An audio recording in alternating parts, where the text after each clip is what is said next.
नमस्कार मित्रों, कथा निधि चैनल पर आज हम एक भावभीनी कहानी सुनने वाले हैं। शीर्षक है जुड़वा। कहानी बड़ी है इसलिए हम इसे 2 हिस्सों में सुनेंगे। आज सुनेंगे प्रथम भाग। आइए सुनते हैं कहानी। आज के जमाने में भी लड़का लड़की में इतना अंतर। आज ऐसा कौन सा काम है जो लड़कियां नहीं कर रही? आदर्श और नीलांजना दोनों मध्यम वर्गीय घरों से थे। दोनों की शादी को 3 साल पूरे हो चुके थे और सभी को नीलांजना से खुशखबरी का इंतजार था। उसके पति आदर्श और पूरा परिवार बेहद खुश था जब उन लोगों को नीलांजना के प्रेग्नेंट होने की बात पता चली थी। आदर्श घर का इकलौता बेटा था। उसकी माँ ने इन 3 साल में ही ना जाने कितनी ही मन्नतें मांग डाली थी। कुछ वक्त बाद जब डॉक्टर ने बताया कि नीलांजना को जुड़वा बच्चे होने वाले हैं, तब तो उनकी भी खुशी दुगनी हो गई। घर वाले तो फूले नहीं समा रहे थे। आदर्श की माँ का कहना था कि दोनों पोते ही होने चाहिए, क्योंकि आदर्श का रंग सांवला था और नीलांजना भी कुछ खास गोरी नहीं थी। अगर लड़की होगी और काली हुई तो कैसा लगेगा? बेटियां तो गोरी अच्छी लगती है ना। इसीलिए घर के पहले बच्चे के रूप में उन्हें तो पोता ही चाहिए था। नीलांजना इस बात से परेशान हो गई तो आदर्श ने उसे समझाते हुए कहा, नीलू, बच्चा तो हमारा है। जो भी होगा, जैसे भी होगा, वह हमारा होगा। ऐसा तो नहीं है कि अगर लड़की हुई तो हम उसे प्यार नहीं करेंगे। मुझे तो दोनों चाहिए। जब 2 आ रहे तो क्यों ना एक लड़का और एक लड़की की हम उम्मीद करें। नीलांजना ने घबराते हुए पूछा, और अगर दोनों लड़कियां हुई तो? आदर्श ने मुस्कुराकर कहा, फिर तो डबल लक्ष्मी आएगी हमारे घर और उन दोनों के आने की खुशी में एक शानदार पार्टी। फिर चाहे कोई कुछ भी कहे, मेरी बेटियां, मेरी परियां मेरे घर आएंगी। उनके स्वागत के लिए मुझे कुछ तो करना ही होगा ना। वैसे भी बेटियां कहाँ जिंदगी भर के लिए घर में रहती है। तो जब तक रहेंगी उन्हें राजकुमारियां बनाकर रखूंगा और तुम्हें मेरी महारानी। क्या कहती हो? अब भी कोई शक है? नीलांजना मुस्कुरा दी और आदर्श के गले से लग गई। अब शुरू हुआ सास के द्वारा पूजा पाठ, हवन वगैरह वगैरह। पोता पाने के लिए उन्होंने ना जाने कितनी ही मन्नतें मांग डाली, कितने ही मंदिरों में माथा टेका और ना जाने कितने ही हवन करवा डाले। नीलांजना को लेकर हर जगह पूजा करवाना उनकी आदत सी बन गई। नीलांजना को इस सब से बहुत चिढ़ होती थी, लेकिन वह करे भी तो क्या करे। उन्हें इस तरह से नाराज भी तो नहीं कर सकती थी उनका कहना न मानकर। और फिर घर में कलेश होता तो अलग। ना चाहते हुए भी उसे वह सब कुछ करना ही पड़ता था जो वह कभी करना ही नहीं चाहती थी। आदर्श भी उसे समझाता और संभालता। अपनी माँ की आदत से वह अनजान नहीं था। पिताजी जब उनके सामने चुप रह जाते थे तो भला बेचारे आदर्श की क्या बिसात। अगर कोई काम उनके मर्जी के खिलाफ हो जाता या उनका कहा घर में नहीं माना जाता तो घर में जो बवंडर मचता, उसे शांत कर पाना किसी के भी बस में नहीं होता था। घर में रोना धोना और क्लेश ना हो, इसीलिए नीलांजना को वह सब कुछ करना पड़ता था और आदर्श भी अपनी पत्नी का साथ देता। फिर बाद में अपनी पत्नी को सीने से लगाए उसके मन की सारी भड़ास सुनता। सारे पूजा पाठ, रस्म रिवाज मानते मानते नीलांजना थक चुकी थी और उसका अब आखिरी महीना चल रहा था। आदर्श हर महीने उसके साथ चेकअप के लिए चला जाता हॉस्पिटल। इत्तेफाक से वहाँ एक और लड़की सुप्रिया, जो कि नीलांजना से उम्र में थोड़ी ही बड़ी थी, वह भी अपने चेकअप के लिए आया करती थी। नीलांजना की उससे अच्छी खासी दोस्ती हो गई थी और यह बात आदर्श भी अच्छे से समझता था। उन दोनों में इतनी अच्छी दोस्ती होने के बावजूद उन दोनों ने कभी भी एक दूसरे का फोन नंबर नहीं लिया, या यूं कहे कि उस लड़की सुप्रिया ने कभी अपना नंबर दिया ही नहीं। सुप्रिया ने बताया कि यह उसकी दूसरी प्रेगनेंसी है। पहले प्रेगनेंसी को इसलिए खत्म करवा दिया गया क्योंकि उसकी कोख में एक लड़की थी। यह बताते हुए सुप्रिया की आंखें नम हो गई। अपने पहले बच्चे को याद करके वो अक्सर रो पड़ती थी। उसने कहा, भगवान ना करे इस बार फिर लड़की ना हो, वरना मेरे ससुराल वाले इसे भी मार डालेंगे। पहले बच्चे के समय मैं अपने ससुराल में थी, इसलिए कुछ नहीं कर पाई, लेकिन इस वक्त मैं अपने मायके में हूँ और मेरे पति देश से बाहर। मेरे ससुराल वाले यहाँ आने से रहे और ससुराल में कदम रखने के लिए मेरी गोद में उनका वारिस होना जरूरी है। इसीलिए फिलहाल मैं अपने बच्चे को जन्म देने की हालत में हूँ, लेकिन इसकी जिंदगी और मौत अभी भी मेरे हाथ में नहीं है। लड़का हुआ तो फिर इसकी उम्र लंबी होगी, यह अपनी जिंदगी जिएगा, और अगर लड़की हुई तो। कहते कहते ही सुप्रिया फपक पड़ी। आदर्श ने जब यह बात सुनी तो वह हैरान होकर बोला, आज के जमाने में भी लड़का लड़की में इतना अंतर? आज ऐसा कौन सा काम है जो लड़कियां नहीं कर रही हैं? और फिर एक बाप को बेटी से ज्यादा प्यारा और कोई होता है क्या? क्योंकि बेटियां हमेशा पापा की लाडली होती है और बेटे हमेशा माँ की तरफदारी करते हैं, माँ के लाडले होते हैं। मेरे पापा को इतने सालों में मैंने हमेशा कहते सुना है कि काश उनकी एक बेटी भी होती। तो जैसे मैं माँ का पक्ष लेता हूँ, उनकी तरफदारी करता हूँ, वह भी पापा का साथ देती, और वह ऐसे अकेले नहीं पड़ते। हम तो दिल से चाहते हैं कि हमारी कम से कम एक बेटी जरूर हो, ताकि उसका कन्यादान करने का भी सुख हमें मिल सके। हमें भी सौभाग्य चाहिए। कैसे पिता हैं यह, कैसे लोग हैं जो अपने घर में सौभाग्य को आने नहीं देते। चिढ़ होती है मुझे ऐसी मानसिकता से और ऐसे लोगों से। सुप्रिया बोली, नीलांजना, तुम वाकई में बहुत किस्मत वाली हो जो तुम्हें ऐसा परिवार और पति मिला है। हर किसी की किस्मत में यह सुख थोड़ी होता है। कहकर वह उठी और वहां से चली गई। नीलांजना और आदर्श उसे जाते हुए देखते रहे और सोचने लगे, आखिर कब तक यह समाज इस तरह की सोच से जकड़ा रहेगा। अगर बेटियां ही नहीं होंगी तो फिर बहुएं कहाँ से आएंगी और समाज कैसे आगे बढ़ेगा। आखिर वारिस देने के लिए भी तो बेटियां ही रहती हैं। किस्मत से सुप्रिया और नीलांजना की डिलीवरी डेट एक ही थी, लेकिन डिलीवरी डेट से एक हफ्ते पहले आदर्श की नानी चल बसी, जिस वजह से आदर्श के मम्मी पापा को ऐसे ऐन मौके पर वहां से जाना पड़ा। न चाहते हुए भी आदर्श की माँ का वहां 13-14 दिन तक रुकना ही था। नीलांजना को ऐसे समय में वहां ले जाना ठीक नहीं था, इसीलिए आदर्श उसके साथ रुक गया। उसका आखिरी महीना था, कभी भी डिलीवरी का समय आ सकता था, और गांव में ऐसी कोई फैसिलिटी भी नहीं थी। आदर्श ने बच्चे को लेकर किसी तरह का रिस्क लेना ठीक नहीं समझा। खुद आदर्श के पिता ने उसे आदेश देते हुए कहा कि उन दोनों को यहीं रुकना चाहिए, और अपनी पत्नी को लेकर गांव चले गए। डिलीवरी डेट से एक दिन पहले ही नीलांजना को लेबर पेन शुरू हो गए। आदर्श ने फौरन उसे लेकर हॉस्पिटल में दौड़ लगाई। इमरजेंसी रूम में ही उसे एडमिट करवाया और सारे पेपर फॉर्मेलिटी पूरी की। काफी देर तक नीला लेबर पेन में रही। इसके बावजूद उसकी डिलीवरी नहीं हो पा रही थी। डॉक्टर ने देखा तो आदर्श से कहा, यह इनकी पहली प्रेगनेंसी है, ऐसे में थोड़ा लंबा वक्त लगता ही है। दूसरी या तीसरी होती तो इतना टाइम नहीं लगता। आप चिंता मत कीजिए, सब कुछ ठीक है। आदर्श ने चैन की सांस ली। पूरी रात गुजर चुकी थी, लेकिन नीलांजना अभी भी दर्द से करा रही थी। तकरीबन 10 घंटे के दर्द को सहने के बाद नीलांजना ने जुड़वा बच्चों को जन्म दिया। नीलांजना के हॉस्पिटल में एडमिट होने की खबर सुनते ही आदर्श की मां बेचैन हो गई, और उसी रात उन्होंने बिना अपने पति को कुछ भी बताए वापसी की ट्रेन पकड़ ली। सुबह जिस टाइम नीला की डिलीवरी होनी थी, उसी वक्त आदर्श को उसे हॉस्पिटल में अकेला छोड़ के स्टेशन अपनी माँ को लेने जाना पड़ गया। आदर्श अपनी माँ को लेकर हॉस्पिटल पहुंचा तो नर्स ने आकर उसे खबर दी कि एक लड़का और एक लड़की हुई है।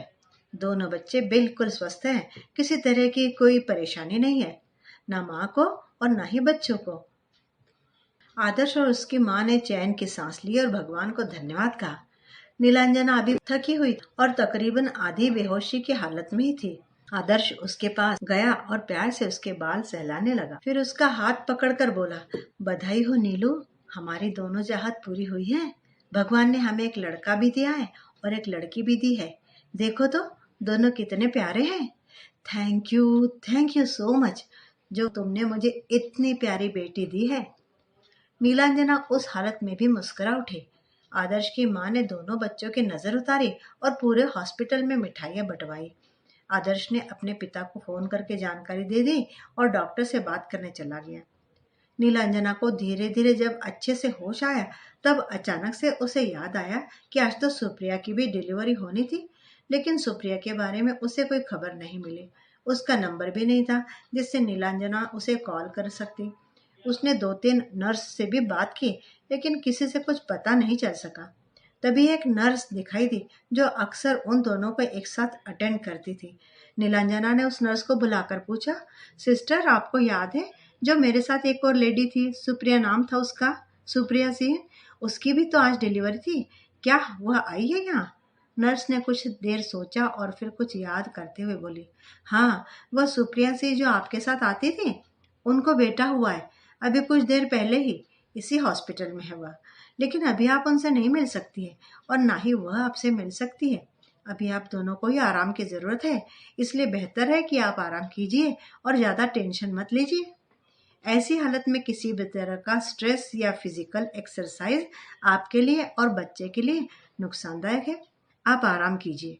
डिस्चार्ज होने से पहले आप दोनों मिल लीजिएगा, मैं खुद आप दोनों को मिलवाऊंगी, ठीक है? नीलांजना ने मुस्कुराकर हाँ में सिर हिला दिया और वो नर्स वहां से चली गई। नीलांजना यह जानकर खुश थी कि सुप्रिया को जो चाहिए था वह उसे मिल गया। अब उसके ससुराल वाले उसे परेशान नहीं करेंगे। सच में कितने गिरे हुए लोग हैं जो बेटी को पैदा ही नहीं होने देते।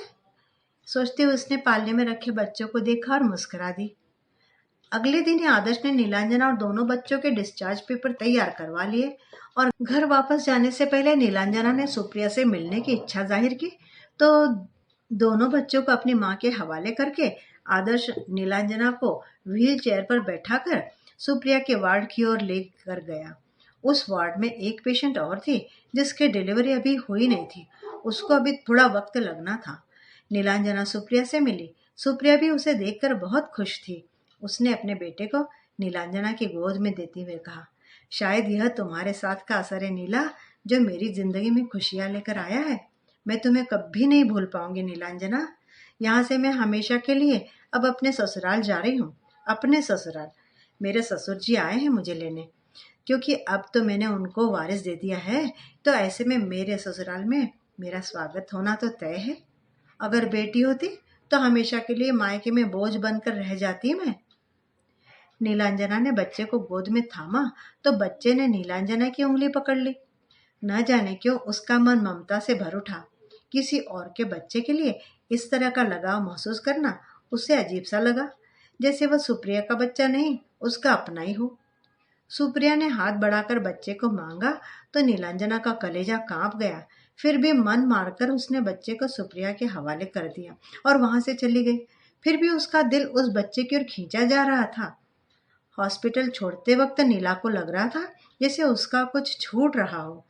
नीलांजना और आदर्श अपने दोनों बच्चों को गोद में लिए हॉस्पिटल से चले तो आए, लेकिन नीलांजना का दिल जैसे वहीं छूट गया हो। घर पर आदर्श के पिता पहले से उन सभी का इंतजार कर रहे थे। उन्हें देखते ही दोनों ने पैर छूकर प्रणाम किया। आदर्श की माँ अपने पोते के साथ खुश थी। उन्होंने अपने गोद में संभाले अपने पोते को उसके दादा के गोद में देना चाहा, लेकिन दादाजी के लिए तो उनकी पोती सबसे ज्यादा प्यारी थी। इसलिए नीलांजना की गोद में खेल रही बच्ची को उन्होंने जल्दी से उठा लिया और सीने से लगाकर बोले, आ गई मेरी राजकुमारी, कब से इंतजार कर रहा था मैं तुम्हारा। तेरे दादा तुझे ढेर सारी कहानियां सुनाएंगे और जब तेरी दादी के साथ मेरा झगड़ा होगा ना, तो बेटा जम के मेरे साथ अपने दादी की बुराई करना। आदर्श की माँ ने मुंह बिचका दिया और अंदर चली गई। कुछ इसी तरह दोनों बच्चों का दादा दादी के बीच बंटवारा हो गया। उन दोनों के झगड़े देख नीलांजना और आदर्श हंस पड़ते, लेकिन ना जाने क्यों नीलांजना के दिल में एक कसक सी रह गई। उसे बार बार सुप्रिया के बच्चे का ध्यान आता। वह खुद समझ नहीं पा रही थी और न ही आदर्श उसे इस बारे में चाहकर भी समझा पा रहा था। आदर्श खुद भी नीलांजना के इस चिंता को लेकर परेशान था। रात को अचानक उसे महसूस होता जैसे उसका बच्चा रो रहा हो। वह एक झटके में उठ जाते तो आदर्श उसे समझाता, नीलांजना देखो दोनों बच्चे सो रहे हैं, तुम बेवजह क्यों परेशान हो रही हो? यहाँ आसपास किसी और का इतना छोटा बच्चा है नहीं जिसकी आवाज से तुम उठ जाओ। नीलांजना कहती, पता नहीं क्यों आदर्श, बार बार ऐसा लगता है जैसे मेरा बच्चा रो रहा है, जबकि मेरे दोनों बच्चे तो मेरी आंखों के सामने हैं। जाने क्यों ऐसा महसूस होता है। मैं खुद को तो समझा लूं, लेकिन इस दिल को कैसे समझाऊं। बार बार मुझे सुप्रिया के बच्चे का ख्याल आता है। धीरे धीरे नीलांजना को इसकी आदत पड़ गई। 1 महीने के बाद शुभ मुहूर्त देखकर दोनों बच्चों का नामकरण संस्कार भी हो गया, जिसमें आदर्श की माँ ने पूरे मोहल्ले को न्योता दे डाला। पोते का नाम अपनी पसंद से उन्होंने उत्कर्ष रखा, लेकिन हमेशा की तरह उन्होंने अपनी पोती पर ध्यान नहीं दिया। आदर्श के पिता ने भी अपने लाडली पोती का नाम रखा नंदिनी। नीलांजना की बेटी नंदिनी। उत्कर्ष अपने पिता की तरह सांवला था, लेकिन नंदिनी बहुत ही ज्यादा गोरी थी। मोहल्ले की एक बूढ़ी दादी ने जब दोनों बच्चों को देखा तो बोली, अरे ओ अतुल की दुल्हन, तेरा पोता तो बिल्कुल तेरे खानदान में जचता है, लेकिन तेरी पोती किस पर गई है? तेरे पूरे खानदान में इतना गोरा इंसान तो कोई ना है, फिर किस पर चली गई? तेरे खानदान की तो बिल्कुल भी ना लगे ही है। ये तो परियों जैसी है, बिल्कुल राजकुमारी की तरह। उस बूढ़ी दादी की बात सुनकर आदर्श की माँ को एहसास हुआ और शायद पहली बार उन्होंने अपनी पोती को जी भरकर देखा। वाकई में नंदिनी बहुत सुंदर थी।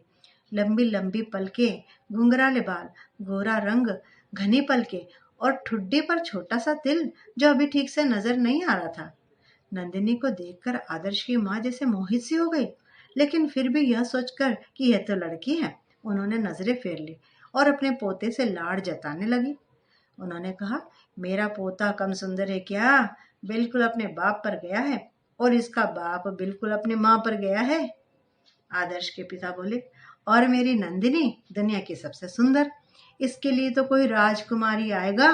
तुम ढूंढना अपने पोते के लिए कोई सांवली सी लड़की जो उसके जैसी हो, खुद जैसे बड़ी गौरी चिट्टी हो। देख तो तेरी दादी पता नहीं किस पर गई है। सभी हंस पड़े। नीलांजना भी मुस्कुरा उठी। इंसान चाहे कितना भी पढ़ा लिखा क्यों ना हो, कितने भी बड़े ओहदे पर क्यों ना बैठा हो, बेटा और बेटी में फर्क कर ही डालता है। और यही हुआ नंदिनी और उत्कर्ष के साथ भी। ये भेदभाव औरतें ही तो शुरू करती हैं। उत्कर्ष को उसकी दादी जहाँ पूरे दिन में 5 बार मालिश करती, वही नंदिनी को मुश्किल से 2 बार ही नसीब होती। बच्चे जब 8-8 माह के हुए तो सर्दियों के मौसम में आदर्श की माँ उत्कर्ष को जायफल और बादाम पत्थर पर घिसकर देती, लेकिन नंदिनी को नहीं देती। नीलांजना ने जब नंदिनी को भी वही सब देना चाहा तो आदर्श की माँ उसे रोकते हुए बोली, अरे वह लड़की है, ये सारी चीजें लड़कियों को नहीं दी जाती, ये दोनों चीजें बहुत गर्म होती है। नीलांजना कहने लगी, इसीलिए तो माँ सर्दियों का मौसम है, इसे ना ठंड लगेगी। शरीर अंदर से मजबूत नहीं होगा तो फिर यह मौसम से लड़ेगी कैसे? वैसे ही इसे इतनी मालिश भी तो नहीं मिल पाती जितनी उत्कर्ष को मिलती है। आदर्श की माँ बोली, अरे वह लड़की है, यह सारी गर्म चीजें लड़कियों को नहीं खिलाई जाती। वैसे ही लड़कियों का शरीर का तापमान ज्यादा होता है, इन्हें ठंडी चीजें दी जाती है। और ज्यादा मालिश करके करना क्या है? कौन सी इससे कुश्ती लड़वानी है? जो कह रही हूँ वह करो, ज्यादा सवाल जवाब ना करो बहू। नीलांजना ने सिर पकड़ लिया। जब भगवान ने दोनों को एक साथ इस दुनिया में भेजा है, जब बनाने वाले ने ही इन दोनों में कोई फर्क नहीं किया, तो फिर क्यों इस दुनिया में आने पर उन दोनों में इतना भेदभाव करा जा रहा है? आदर्श की माँ जब आसपास नहीं होती तब आदर्श खुद अपनी बेटी को वह सारी चीजें देता जिसे देने की मनाही थी। नीलांजना के लिए यह बहुत बड़ी राहत की बात थी, और इसमें उसके ससुर जी का भी पूरा सहयोग था। नंदिनी तो अपने दादाजी की जान थी। आदर्श की माँ अपने पोते में उलझी रहती और आदर्श के पिता अपनी पोती को गोद में लिए किसी बच्चे की तरह उछल कूद करते रहते। आखिर जिस एक बेटी की उन्हें चाहत थी वो उन्हें जो मिल गई थी। घर में एक नंदिनी के होने से जो रौनक थी वो पहले कभी नहीं थी। नीला भी खुश थी अपने दोनों बच्चों को देखकर, लेकिन दोनों बच्चों में भेदभाव की ये तो अभी शुरुआत थी। जब तक हम ना बदले समाज कैसे बदलेगा? यह कहावत आदर्श की माँ पर सटीक बैठती थी। जैसे जैसे दोनों बड़े हो रहे थे, आदर्श की माँ के नियम कायदे भी बढ़ रहे थे। उत्कर्ष को खाने में ज्यादा घी दिया जाता था तो नंदिनी को कम। उत्कर्ष के दूध का गिलास ऊपर तक भरा होता था तो नंदिनी का गिलास थोड़ा खाली रह जाता। नीलांजना और आदर्श कभी अपने दोनों बच्चों में किसी तरह का अंतर नहीं करना चाहते थे। उन दोनों ने अपनी माँ से छुपकर नंदिनी को भी वह सब कुछ दिया जो उत्कर्ष को दिया जाता था। हद तो यह थी कि नंदिनी के सोने के तरीके में भी आदर्श की माँ का दखल जरूरी था। बेटों को पीठ के बल सुलाना और बेटियों को करवट लेकर। नीलांजना और आदर्श बुरी तरह से चिढ़ जाते। दोनों बच्चे बड़े हुए और स्कूल जाने लगे। नंदिनी और उत्कर्ष 6-6 साल के थे जब नीलांजना अपनी सास ससुर और पति के साथ किसी रिश्तेदार के यहाँ कुछ दिनों के लिए शादी समारोह में शामिल होने गई थी। वो सारे रस्म खुशी खुशी निभा रही थी। परिवार की सबसे बड़ी बहू होने के नाते उसके कुछ फर्ज थे जिन्हें पूरा करते हुए वह बच्चों पर ज्यादा ध्यान नहीं दे पा रही थी। नीलांजना की सास भी बाकी औरतों के साथ शादी के काम निपटाने में लग गई। आदर्श के पिता और आदर्श दोनों बच्चों का ख्याल रख रहे थे। जिस लड़के की शादी थी उसके पिता आदर्श के दूर के रिश्ते में चाचा जी लगते थे। उम्र उनकी बहुत ज्यादा नहीं थी। कम उम्र में शादी होने की वजह से बच्चे जल्दी हो गए और अब वह खुद अपने घर में बहू का स्वागत करने जा रहे थे। शादी की रात थी और बारात जनवासे के लिए निकल चुकी थी। जनवासे तक पहुंचकर अचानक से आदर्श को ध्यान आया कि उत्कर्ष तो उसके पास था, लेकिन नंदिनी उसे कहीं नजर नहीं आ रही थी। आदर्श के पिता नंदिनी को आदर्श के हवाले कर किसी से मिलने चले गए थे। आदर्श बहुत परेशान हो गया। उसने उत्कर्ष को अपनी माँ के हवाले किया और नंदिनी को ढूंढने लगा। नीलांजना को जब पता चला तो वह भी बेटी को ढूंढने लगी। उसका दिल तो बुरी तरह से कांप रहा था, बेचैन हो गया था। वह 6 साल की तो बच्ची है, शहर में जहाँ वह किसी को जानती भी नहीं, आखिर कहाँ जा सकती थी। शादी के रस्मों में लगे लोगों को इसकी कानो कान खबर नहीं थी। जाने क्यों नीलांजना को ख्याल आया और उसने आदर्श से कहा, आदर्श क्यों ना एक बार हम लोग वहीं चले जहां से हम लोग आए थे, जहां हमारा सारा सामान रखा हुआ है। अरे लेकिन वहां तो अभी कहीं कोई नहीं होगा। उसकी चाबी चाचा जी के पास थी और चाचा जी को तो अभी जनवासे में होना चाहिए। अच्छा रुको, मैं उन्हें ढूंढता हूँ। हो सकता है नंदिनी वहीं रह गई हो। मैं उनसे चाबी लेकर आता हूँ, तुम यहीं रुको। नीलांजना बड़ी बेचैन हुई जा रही थी। उसने कहा, आप चाबी लेकर आइए, मैं वहां पहुंचती हूँ। आदर्श वहां से जनवासे की तरफ निकल गया और नीलांजना उस लॉज की तरफ बढ़ गई जहां वह सभी ठहरे हुए थे। वहां पहुंचते ही अंदर से उसे नंदिनी के रोने की आवाज सुनाई दी। अपने बच्ची की आवाज सुनते ही नीलांजना घबरा गई। उसे लगा शायद सब लोग उसे यहाँ अकेला छोड़कर चले गए हैं। उसने जल्दी से आदर्श को फोन किया और बोली, आदर्श नंदिनी यहीं पर है, अंदर वो रो रही है, तुम्हें चाचा जी मिले क्या नहीं। आदर्श बोला, नहीं मैं तो बस उन्हें यहाँ ढूंढ रहा हूँ, जैसे ही मिलते मैं आता हूँ। तब तक तुम वहां किसी खिड़की या दरवाजे की ओर से नंदिनी को चुप कराने की कोशिश करो ना। नीलांजना ने फोन काटा नहीं और वहीं से खिड़की ढूंढने लगी। एक खिड़की उसे खुली हुई दिखी जहां से उसने अंदर झांकने की कोशिश की तो अंदर का नजारा देखकर उसकी आंखें फटी की फटी रह गई। वो जोर से चिल्लाई, चाचा जी। चाचा जी अंदर नंदिनी के साथ थे और उस मासूम सी बच्ची के साथ गलत व्यवहार करने की कोशिश कर रहे थे। नीलांजना से रहा नहीं गया।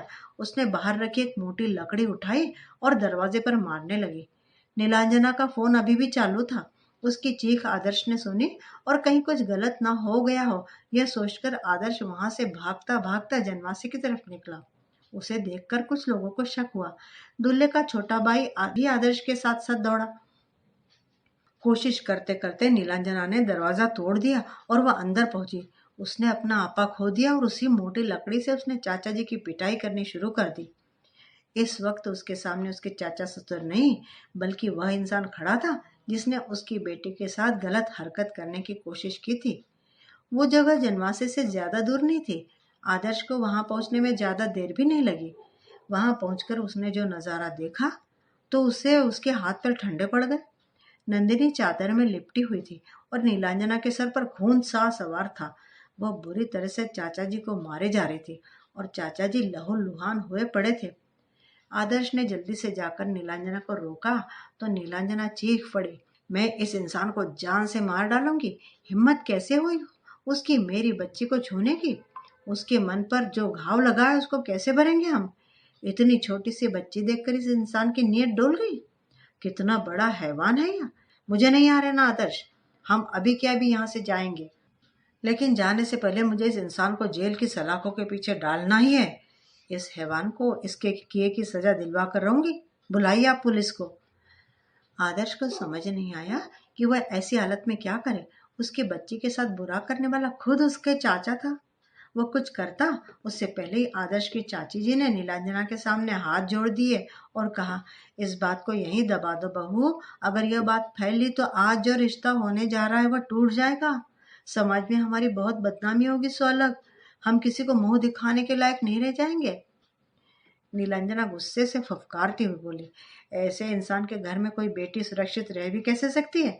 जब इस इंसान ने मेरी मासूम सी 6 साल की बेटी को अपने हवस का शिकार बनाने की कोशिश की तो क्या ये अपनी बहू को छोड़ेगा?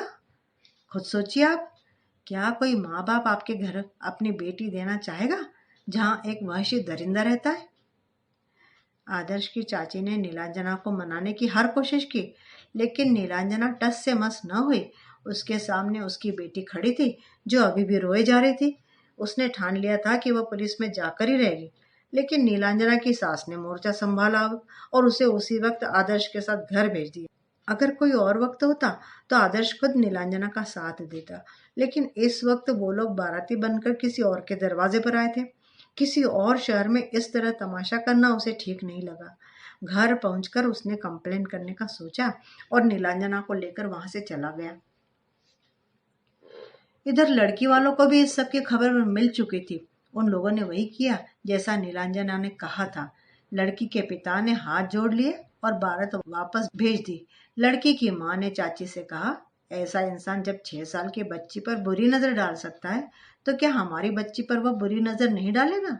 हम अपनी बेटी को आपके घर भेज रहे थे यह सोचकर कि वह सुखी रहेगी, सुरक्षित रहेगी, लेकिन आपके घर भेजने से बेहतर है कि मैं अपनी बेटी को जान से मार डालूं। हमें माफ कीजिए और अपनी बारात वापस ले जाइए। वहां शादी में शामिल होने आए लड़की वालों की तरफ से जितने भी लोग थे, सभी एक सुर में खड़े हो गए और बारात को वापस लौटना पड़ा खाली हाथ। क्या तरीका था यह? इस तरह कौन करता है? हम लोग किसी और के दरवाजे पर गए थे, एक अनजान शहर में। हमारी पूरी इज्जत मिट्टी में मिला दी तुमने। मैं पूछती हूँ, क्या जरूरत थी इतना बवाल करने की? घर में कम करती हो जब वहां भी अपने तेवर दिखाने लगी। इस तरह तमाशा किया जैसे कुछ हो गया। अरे कुछ हुआ तो नहीं ना, बच गई ना तेरी बेटी। अरे कम से कम रिश्ते का तो लिहाज रखती। कितनी बुरी तरह से मारा है तुमने देवर जी को। जरा सा भी एहसास नहीं हुआ कि वह तुम्हारे चाचा ससुर है। बेचारे इस वक्त हॉस्पिटल में है। आदर्श की माँ घर आते ही नीलांजना पर बरस पड़ी। नीलांजना के सब्र का बांध जवाब दे गया। उसने भी गुस्से से कहा, आप अभी भी उस इंसान को मेरे चाचा ससुर कह रही हैं? मेरे सामने कोई रिश्ता नहीं खड़ा था। मेरे सामने मेरी बेटी का अपराधी खड़ा था और मेरी बेटी के अपराधी को सजा देने का हक मुझे है, फिर चाहे वह इंसान मेरा पति क्यों ना हो। अगर किसी ने भी मेरी बेटी की तरफ गलत नजर उठाकर देखा तो मैं उसकी आंखें निकाल लूंगी। इस वक्त वह आदमी हॉस्पिटल में है ना। मेरा बस चलता तो मैं उसी वक्त उसे जान से मार डालती। और क्या कहा आपने? कुछ नहीं हुआ? क्या चाहती हैं आप? कुछ होने का इंतजार कर रही थी आप? कुछ हो जाता तो जिंदगी भर का कलंक मेरी बेटी के माथे पर लग जाता। उस इंसान को तो रत्ती भर भी शर्म नहीं आती, ना ही उसे कोई फर्क पड़ता। लेकिन आप, खुद आप मेरी बच्ची को जिंदगी भर ये याद दिला दिला कर उसे चैन से जीने देती क्या? ये जो हमारा समाज है ना, ये सिर्फ बेटियों पर उंगली उठाता है, बहुओं पर उंगली उठाता है। मर्द तो जैसे इन्हें नजर ही नहीं आते, जैसे कि वह माँ के कोख से नहीं, भगवान की गोद से उतर आए हो, जिन पर किसी तरह का कोई लांछन नहीं लग सकता। वह इंसान जिंदा बच गया, ये उसकी खुशकिस्मती समझो आप। आदर्श की माँ नीलांजना का यह रूप देखकर थोड़ी सहम सी गई, फिर भी अपना गुस्सा बरकरार रखते हुए बोली, तेरी बेटी ही इतनी सुंदर है, किस किस की नजरों से बचाएगी? कितनों से लड़ेगी तू? क्या क्या करेगी? हमें इसी समाज में रहना है। कहीं भी जाएंगे वहां भूखे भेड़िए मिलेंगे। कहाँ कहाँ छुपा कर रखेगी तू उसे? अपनी सास की बात सुनकर नीलांजना कुछ देर खामोश हो गई। वह उनके करीब गई और उनकी आंखों में आंखें डालकर बोली, हर एक से लड़ जाऊंगी मैं।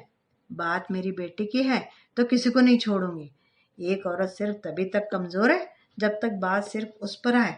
वह अपने ऊपर हर अन्याय, हर अत्याचार सह सकती है, लेकिन जब बात उसके पति की या उसकी औलाद की हो तो वही कमजोर से दिखने वाली औरत रणचंडी बनते देर नहीं लगती। मेरी बेटी अगर सुंदर है तो इसमें उसकी क्या गलती? अगर भगवान ने उसे इतना सुंदर बनाया है तो उसकी सुंदरता लोगों के लिए कोई आमंत्रण नहीं है। उसकी सुंदरता भगवान की देन है, कोई अभिशाप नहीं। लड़की अगर काली हो या सांवली हो तो क्या सुंदर नहीं होती? लेकिन तब भी कौन सा बच जाती है।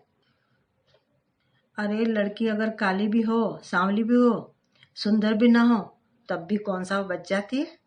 आप भी तो अपनी जवानी के दिनों में सुंदर थी ना माँ। इसका मतलब आपके साथ में इस तरह की बहुत सारी हरकतें हो चुकी हैं।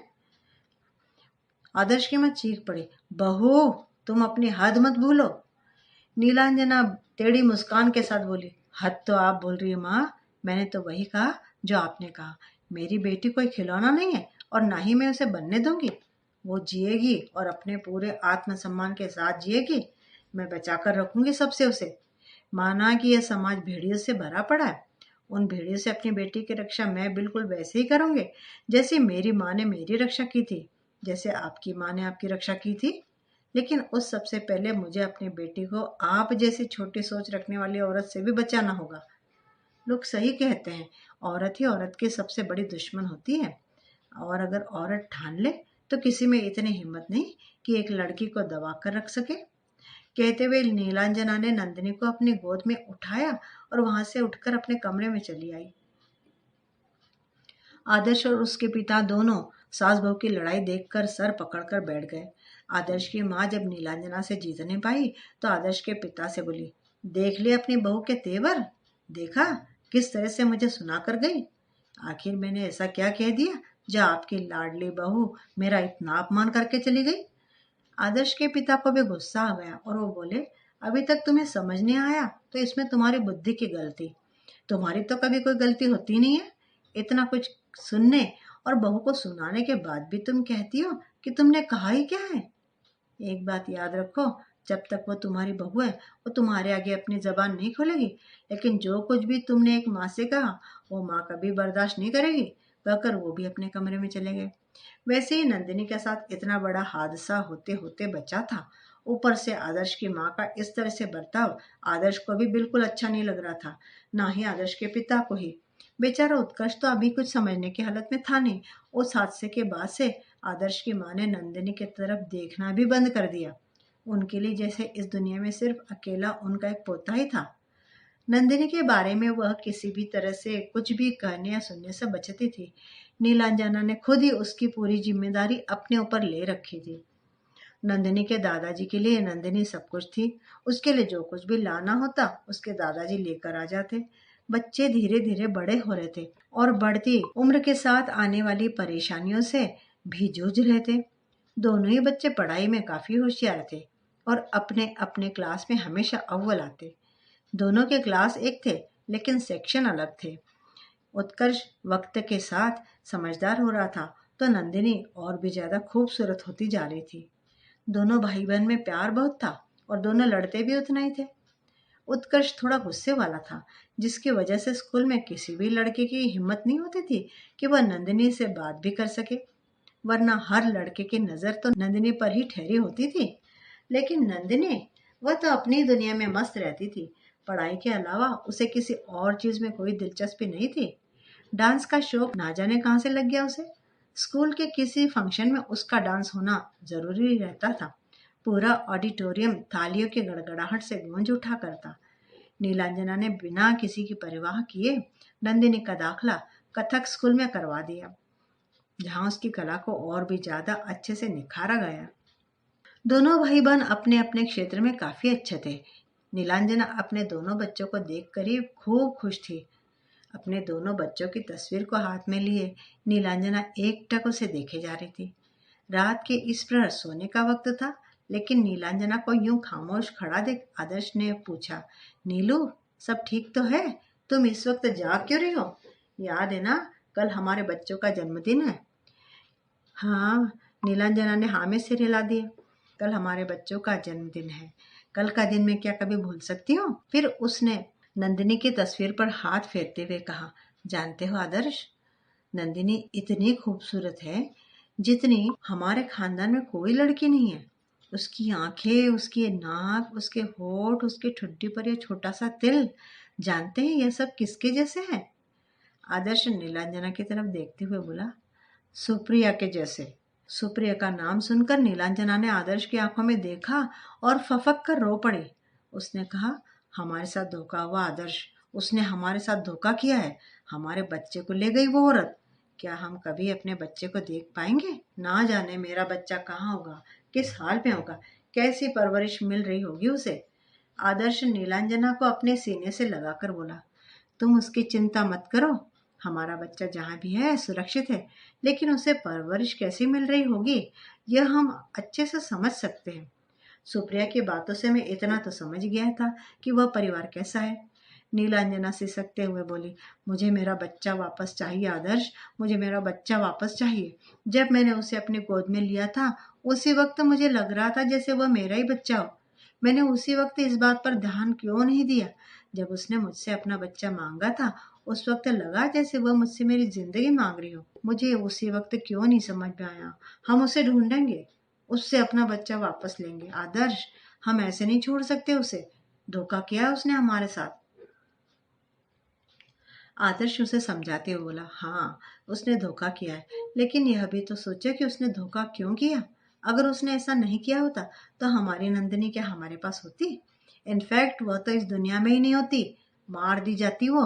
तुम खुद सोचो, जिस बच्चे को तुमने 9 महीने अपनी कोख में रखा, जिसे तुमने सिर्फ एक बार देखा, उस बच्चे के लिए तुम्हारा मन कितना तड़पता है। तुम जानती हो कि तुम्हारा बेटा किसी और घर में पल रहा है, सुरक्षित है, इसके बावजूद तुम इसे याद करती हो।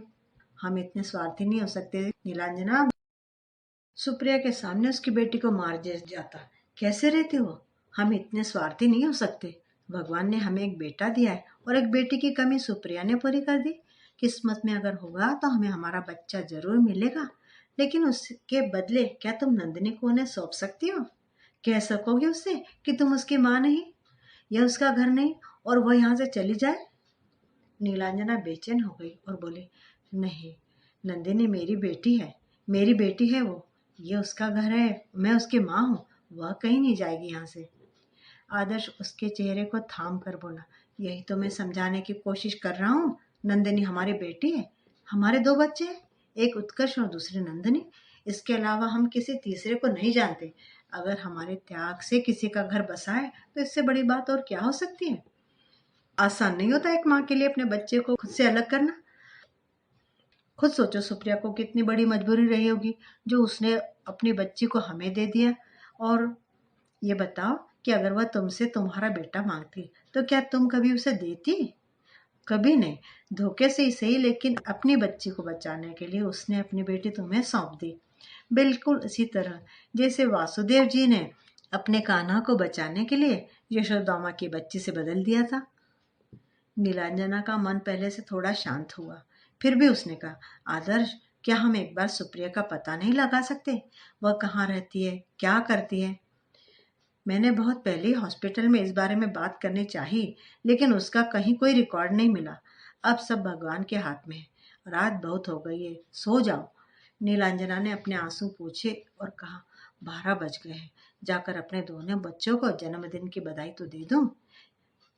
नीलांजना मुस्कुरा उठी कहते कहते। आदर्श भी उसके साथ अपने कमरे से निकला और सबसे पहले उसने नंदिनी को जन्मदिन की शुभकामना दी। आदर्श उठकर वहां से उत्कर्ष के कमरे की तरफ चला गया। नीलांजना ने नंदिनी का सर अपनी गोदी में रखा और प्यार से थपकी देते हुए उसे सुलाने लगी। आधी रात हो रही थी और सुबह उठना भी था। नंदिनी को अपनी माँ की गोद में आराम से नींद आ गई तो नीलांजना भी वहीं अपनी बेटी के बगल में सो गई। आदर्श वापस आया तो नीलांजना को नंदिनी के पास सोया देखकर मुस्कुरा दिया और उन्हें डिस्टर्ब न करके धीरे से दरवाजा बंद कर अपने कमरे की ओर चला गया। नंदिनी और उत्कर्ष धीरे धीरे बड़े हो रहे थे। स्कूल से दोनों ही अव्वल दर्जे में पास होकर निकले। इसी खुशी में नीलांजना और आदर्श ने उन दोनों के लिए दिन में पूजा और रात में पार्टी रखी, जिसमें उन दोनों के सारे दोस्त घर आए। नीलांजना और आदर्श सभी बच्चों के साथ खुलकर मिले और उनके उम्र के बीच के फासले को भूलकर सबसे दोस्ताना व्यवहार बनाने की पूरी कोशिश की। नंदिनी को जहाँ साइंस में दिलचस्पी थी, वहीं उत्कर्ष को अकाउंट में। दोनों ही अलग अलग दिशाओं में थे। जब भी उन दोनों का झगड़ा होता तो वह दोनों ही कहते, एक साइंस है और एक कॉमर्स, तो हम दोनों की बनेगी कैसे? इसलिए तो हम दोनों में बिल्कुल नहीं बनती और दोनों लड़ने लग जाते। पूरे घर का माहौल खुशनुमा बना रहता था। दोनों बच्चों की शरारतों से घर गूंज उठा करता। उत्कर्ष ने अलग दाखिला लिया और नंदिनी ने अलग। इस तरह दोनों भाई बहन अब अकेले हो गए। नंदिनी कुछ दिनों तक तो कॉलेज गई, लेकिन उसके बाद उसने कॉलेज जाने में आनाकानी करनी शुरू कर दी। नीलांजना को समझ में नहीं आया कि जिस कॉलेज में जाने के लिए नंदिनी उतावली थी, अब वह उसी कॉलेज में जाना क्यों नहीं चाहती। आगे पढ़ने का और डॉक्टर बनने का उसका जो सपना था, उसे वह ऐसे ही बीच में छोड़ देगी क्या? नंदिनी की दादी वैसे उसकी आगे की पढ़ाई के खिलाफ थी। ऐसे में उनका खुश होना तो जाहिर सी बात थी। उन्होंने कहा, क्या करेगी बेटी को ज्यादा पढ़ा लिखा कर, बाद में तो फिर चूल्हा चौका ही देखना है, बच्चे ही तो संभालने। कितनी भी बड़ी अफसर क्यों ना बन जाए, फिर भी घर आकर उसे वही सब करना है जो तू करती है। कुछ नहीं बदलेगा इससे। बेहतर है कि बेटी को घर के काम का सिखा, ससुराल जाएगी तो काम आएगा, वरना उसकी सास उसे ताने देगी और साथ में तुझे भी भला बुरा सुनाएगी। लेकिन ये सब नीलांजना को मंजूर नहीं था। नीलांजना के बार बार पूछने पर नंदिनी ने उसे बताया, मोहल्ले के कुछ लड़के मुझे आते जाते छेड़ते हैं माँ। जब तक उत्कर्ष मेरे साथ था किसी की हिम्मत नहीं थी कि मेरी तरफ नजर उठाकर भी देखे। सब डरते हैं उसके गुस्से से, लेकिन सबको पता है कि उत्कर्ष ने किसी और कॉलेज में एडमिशन लिया है और इस तरफ मैं अकेली हूँ। जिस तरह वो लोग बातें करते हैं, मेरा बिल्कुल भी मन नहीं करता उस रास्ते से गुजरने को, और कॉलेज जाने के लिए वही एक रास्ता है माँ। नीलांजना को सारी बातें समझते देर न लगी।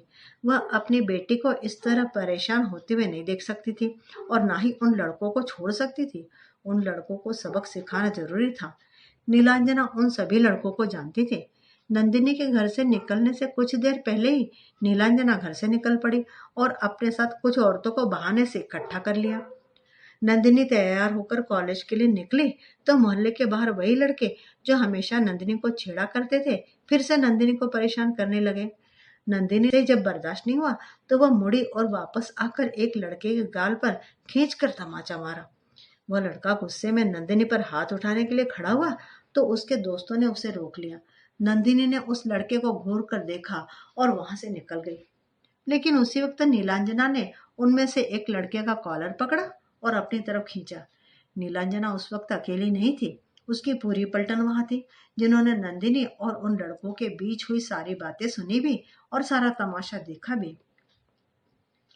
उन सारे लड़कों की नजर जब अपने पीछे खड़ी नीलांजना और उनके साथ खड़ी औरतों पर गई तो सबके चेहरे फीके पड़ गए, सिट्टे पिट्टे गुम हो गई उनकी।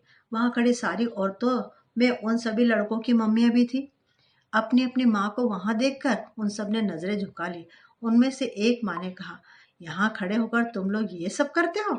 अपने ही मोहल्ले की बहन बेटियों की इस तरह इज्जत उछालते हो? अरे नंदिनी बहन लगेगी तुम्हारी, अपनी बहन के साथ इस तरह कोई छेड़खानी करता है भला? अरे अपनी बहन तो क्या, किसी भी लड़की के साथ छेड़खानी की जाती है? कल को तुम्हारी बहन को कोई छेड़ेगा तो कैसा लगेगा तुम्हें? नीलांजना अपने दोनों हाथ फोल्ड करते हुए बोली, तुम लोगों की वजह से नंदिनी कॉलेज नहीं जाना चाहती है।